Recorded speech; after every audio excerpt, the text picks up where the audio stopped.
तो भारतीय जो समाज है उसमें परंपरा का बहुत महत्व है और परंपरा जो है वो ग्रामीण समाजों में अधिक देखने को मिलती है और इसमें जो बदलाव है वो आधुनिकीकरण का स्वरूप हमको शहरों में अधिक देखने को मिलता है। तो जब हम ग्रामीण और नगरीय दोनों परिप्रेक्ष्य में समाज का अध्ययन करते हैं तो हमें ये ध्यान रखना पड़ेगा कि कुछ परंपराएं जो बेसिक हमारे भारतीय समाज की, भारतीय संस्कृति के आधारभूत हैं, उनमें बदलाव नहीं हुआ है, लेकिन उनके स्वरूप में बदलाव हुआ है। मूल चीज़ें वो हैं, लेकिन उसमें परिवर्तन का भी कुछ अंश हमको देखने को मिलता है।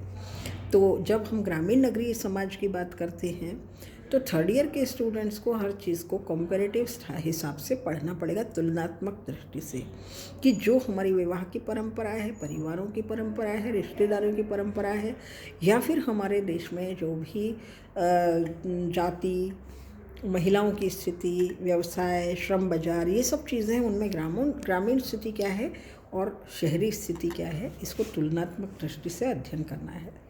और जो फर्स्ट ईयर में भारतीय समाज का अध्ययन है उसमें वर्तमान में जो कॉन्टेम्प्रेरी बेस है, यानी कि समसामयिक परिस्थिति में जो हमारा भारतीय समाज है उसको हम जानना, समझना और उसका प्रयास करते हैं, जिसमें हम ये देखते हैं कि भारत में गांव भी हैं, शहर भी हैं, कुछ कस्बे भी हैं, उन सबों का अध्ययन करेंगे हम।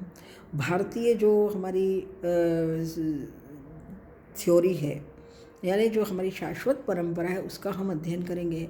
अगर हमको भारतीय समाज के बारे में जानना है तो हम पुस्तकों से भी जान सकते हैं और वहाँ के क्षेत्र का अध्ययन करके भी हम जान सकते हैं। तो उसको पाठीय परिदृश्य और क्षेत्रीय परिदृश्य के नाम से हम अध्ययन करते हैं।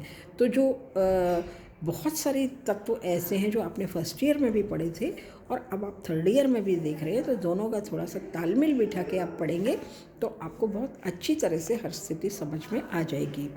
और जो हमारा नगरीय समाज है उसमें जो हम आधुनिक चीज़ें देख रहे हैं उनका प्रभाव भी थोड़ा थोड़ा गाँव में पड़ रहा है, और जो गाँव की बेसिक परंपराएं हैं वो शहरों में भी निभाई जा रही हैं। इस तरह से ग्रामीण और नगरीय समाज के बीच में एक बहुत बड़ा सातत्य है, यानी कि निरंतरता बनी हुई है। जैसे देखिए कि हमारे गांव में जो खेती है और जो कृषि के सारे उत्पादन हैं वो गांव में होते हैं, और अगर हमारे यहाँ पे उसके उपभोग करने वाले लोग हैं तो ज़्यादातर शहरों में होते हैं। शहरों में लोग बहुत अधिक धान नहीं उगाते, लेकिन गाँव में धान उगे हुए धान को वो शहरों में उसका उपभोग करते हैं।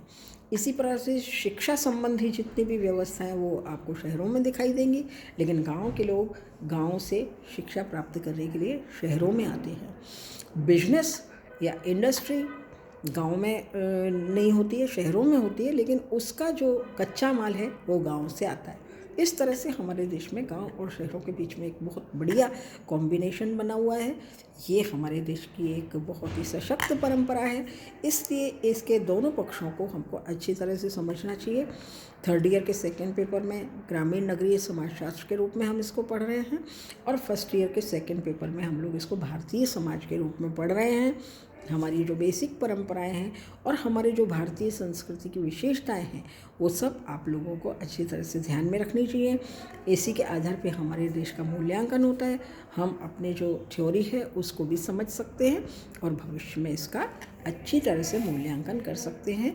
प्यारे विद्यार्थियों, अब मैं आपको फर्स्ट ईयर को ये पेपर पढ़ाऊँगी।